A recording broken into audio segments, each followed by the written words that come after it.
Mainit ang araw, pero malamig ang ihip ng hangin sa bayan ng San Andres. Karaniwan, tuwing ganitong panahon, tahimik ang paligid. Kanya-kanyang bahay ang mga tao, nagpipinitensya, nag-aayuno, o tahimik na nananalangin. Wala masyadong ingay, kundi ang ihip ng hangin at huni ng mga ibon. Nasa palengke ako noon, namimili ng gulay para sa hapunan. Habang hinihintay kong sukatin ng tindera ang aking biniling sitaw, may tumapik sa likod ko. Arvin! Paglingon ko, bumungad sa akin ang isang mukha ng nakaraan, si Melody. Dati ko siyang kaklase noong elementarya. Pero lumipat na sila ng tirahan papunta sa kabilang baryo sa Sitio Malabay.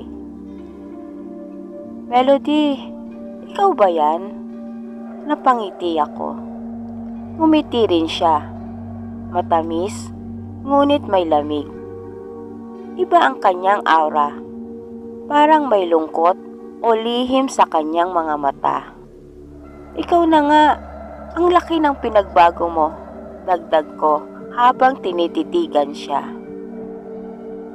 Maganda pa rin siya gaya ng dati.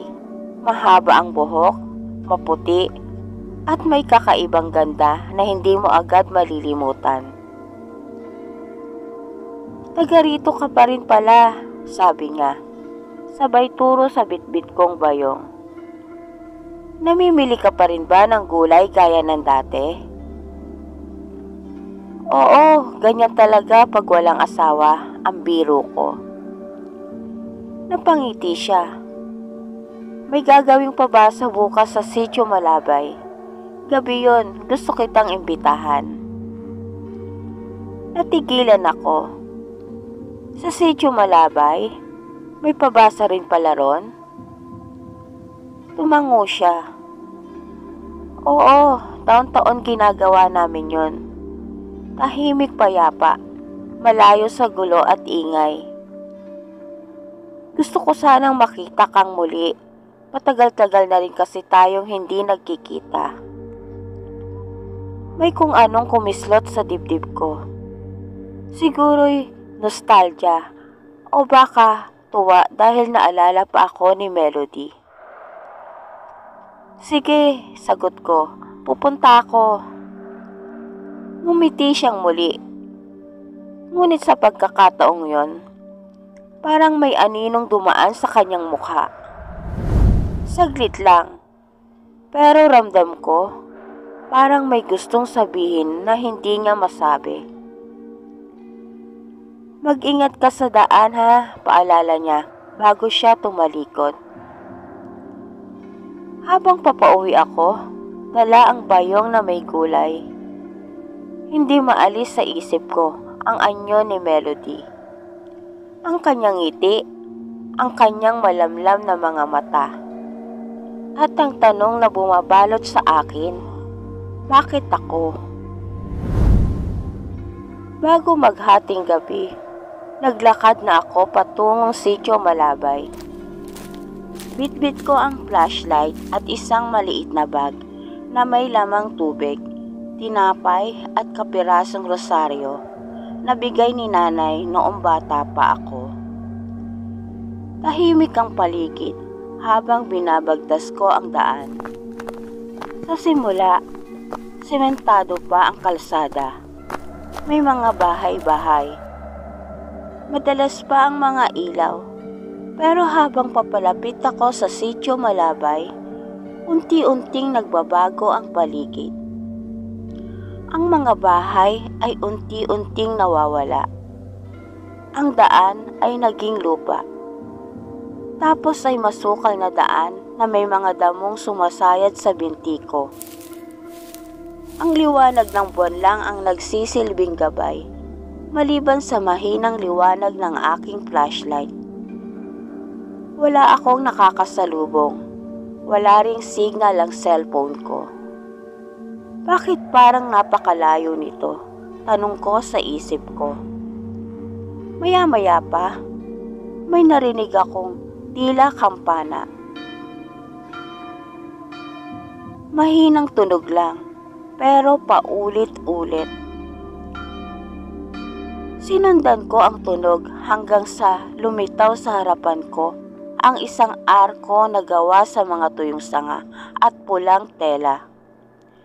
May nakasabit na banderitas na pula at itim, at sa gitna ng arko'y may nakasulat. Parang hindi ito karaniwang pabasa, bulong ko. Pagpasok ko sa ilalim ng arko, para bang may biglang bumigat sa paligid. Parang mas malamig, mas mabigat huminga. Sa dulo ng masukal na daan, nasilayan ko na ang Sitio Malabay. Ilang bahay lang ang nandoon, gawa sa kahoy at pawid. Wala ni isang bata o matatandang naglalaro sa labas. Lahat ng bahay ay sarado, pero may mga ilaw sa loob. Sa gitna ng sitio, may isang lumang kapilya, maliit, luma, at tila nilulumot na ang bubong.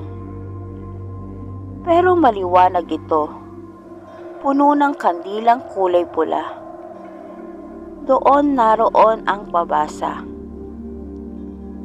Pumasok ako at nakita ko si Melody. Nakasuot siya ng puting bestida at may pulang tela sa bewang. Hindi siya ngumiti sa akin, pero tumangulang. "Handa ka na ba?" tanong niya. Hindi ko alam kung anong ibig niyang sabihin, pero tumango ako. Tinapik niya ang balikat ko at inakay ako papasok. Sa loob ng kapilya, may mga matatanda, lahat babae. Karamihan ay nakaputing damit, nakayuko at tila nagdarasal. Pero napansin kong ang kanilang mga kuko ay mahaba, matulis at kulay abo ang balat nila. Tahimik ang lahat hanggang sa bigla silang nagsimulang umawit. Hindi ito ang pasyon, hindi ito Latin, hindi rin ito Tagalog. Ito'y ibang wika.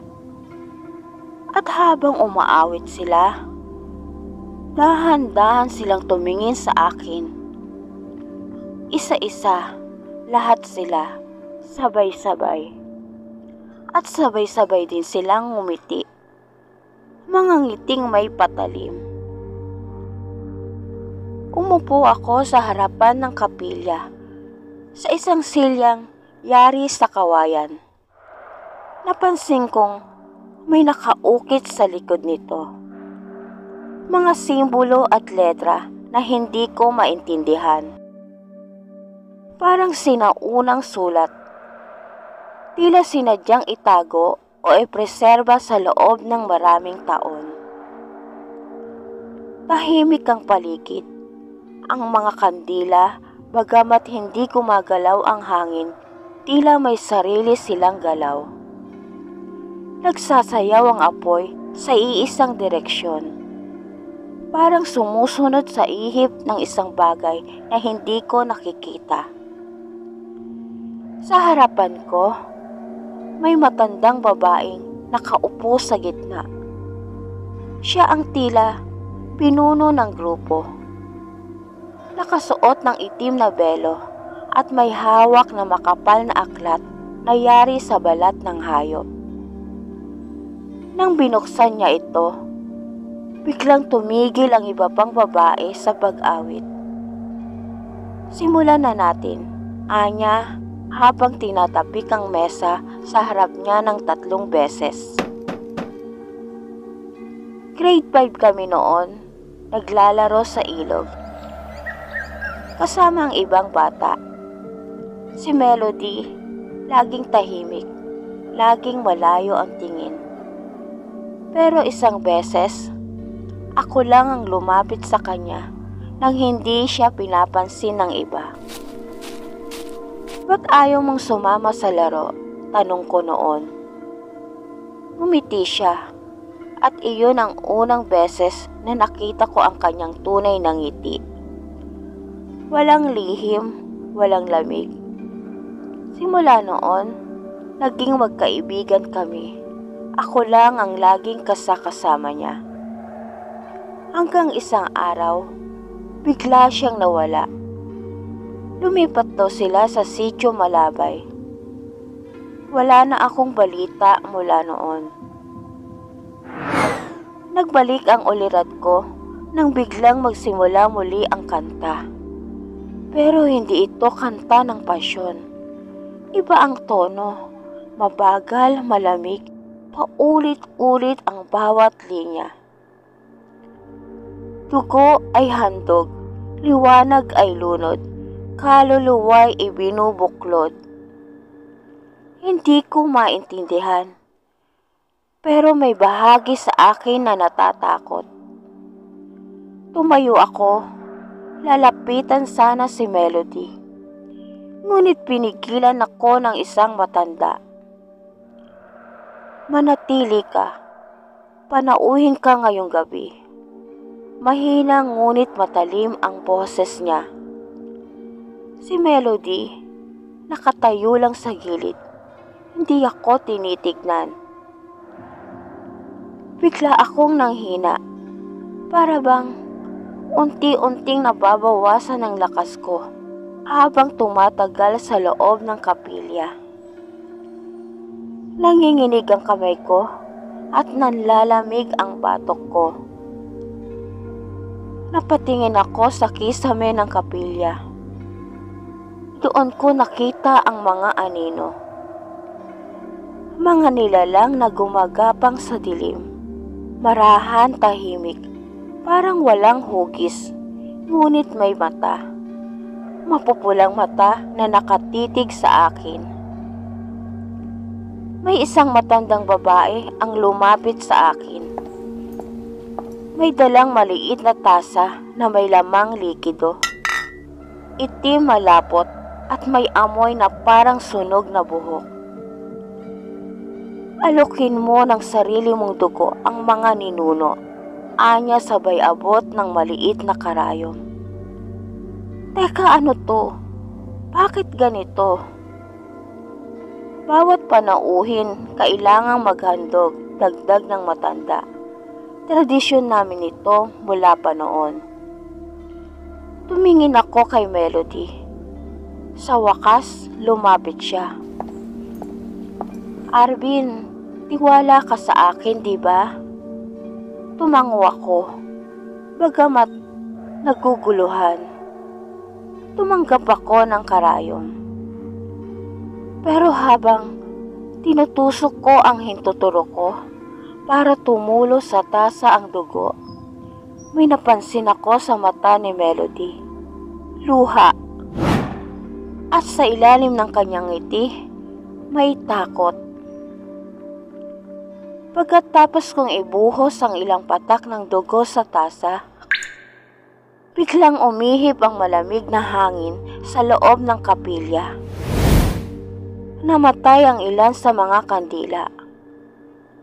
Ang apoy ng mga natirang ilaw ay biglang lumaki, sumayaw at tila nabubuhay.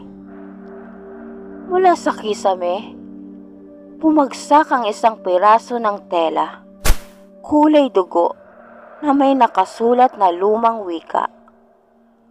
Ang mga babae sa paligid ay sabay-sabay na tumingala, saka muling umawit ng iisang linya. Ang dugong alay ay susi sa muling pagsilang.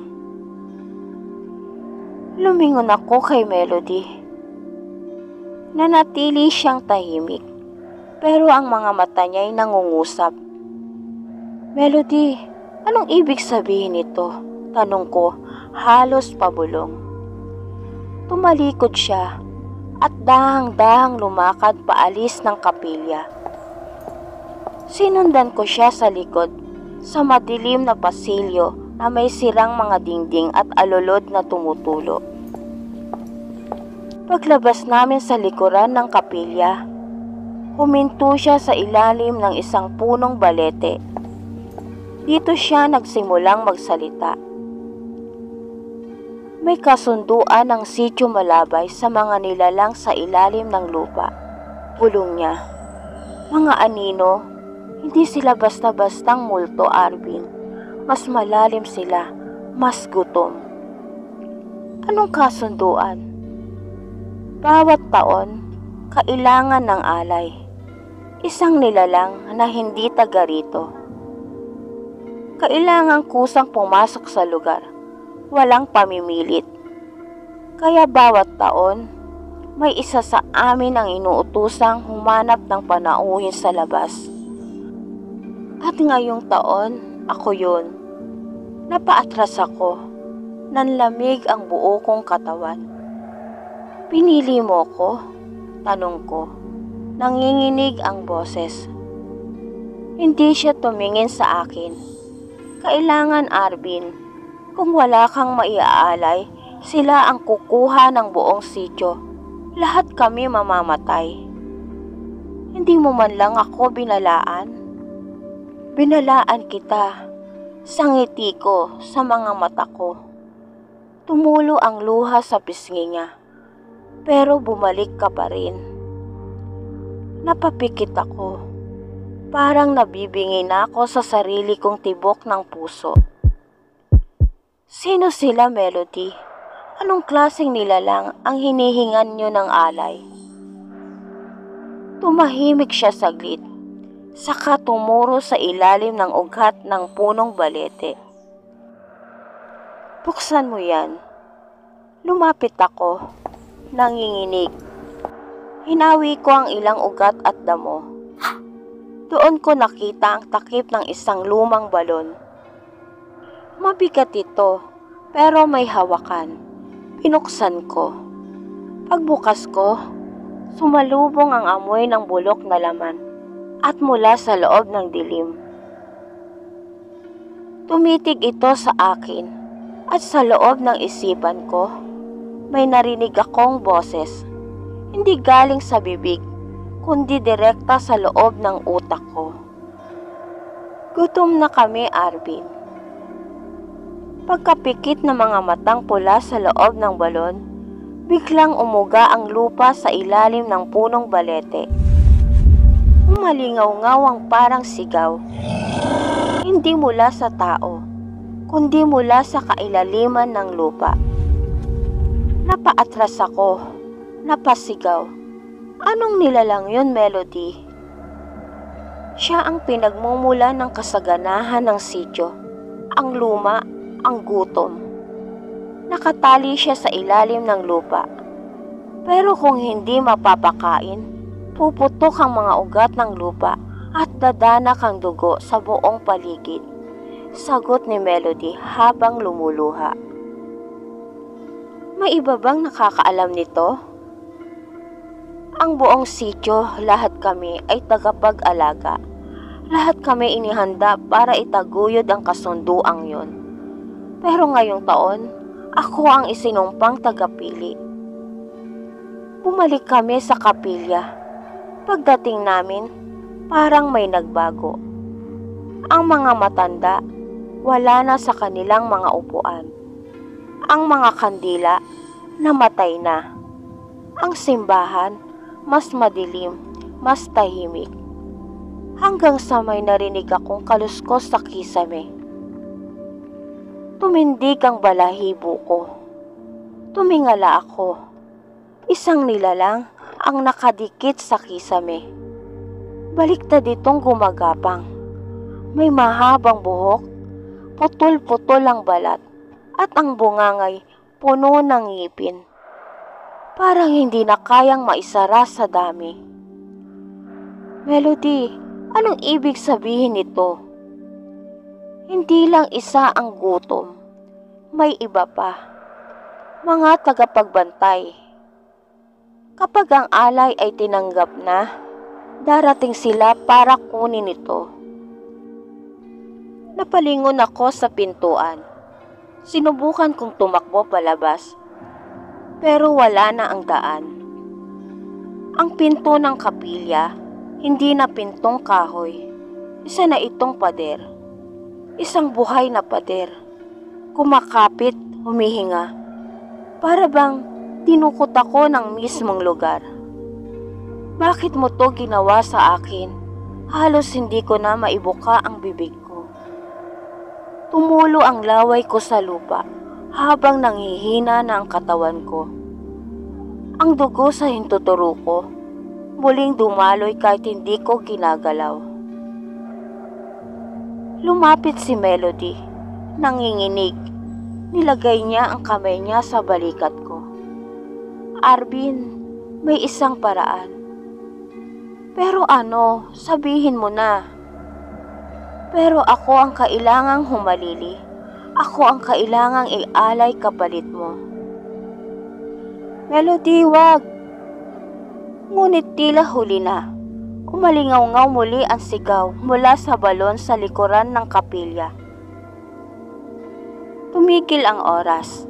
Walang hangin, walang tunog. Tanging tibok ng puso ko ang naririnig ko. Kasabay ng marahang pag-iyak ni Melody sa harap ko. Melody, hindi mo kailangang gawin to. Hindi mo naiintindihan, Arvin. Tumayo siya. Tumingala sa kisame ng kapilya kung saan nakadikit pa rin ang nilalang. Simula pagkabata, ako na ang inihanda bilang tagapagpili. Pero may dahilan kung bakit ako pinipilit palaging pumili ng iba. Anong dahilan? Dahil isa rin akong kalahating gutom. Natigilan ako. Parang binuhusan ng malamig na tubig ang likod ko. Hindi ko alam kung ano ang mas matindi. Ang takot o ang pagkabigla.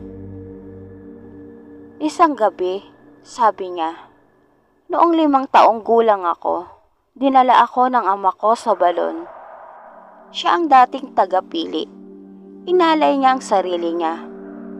Pero bago siya tuluyang kinain ng gutom, binigyan niya ako ng isang hiling. Isang hiling?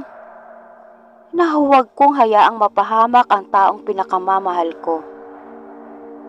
Tumitig siya sa akin at sa likod ng luha niya, nandoon pa rin ang init ng dati naming pagkakaibigan. Ikaw yon, Arvin. Hindi ko alam ang sasabihin. Hindi ko alam kung tatakbo ako o yayakapin siya. Pero bago pa ako makagalaw, umuuga na naman ang lupa. Mula sa gilid ng kapilya, pumukas ang sahig.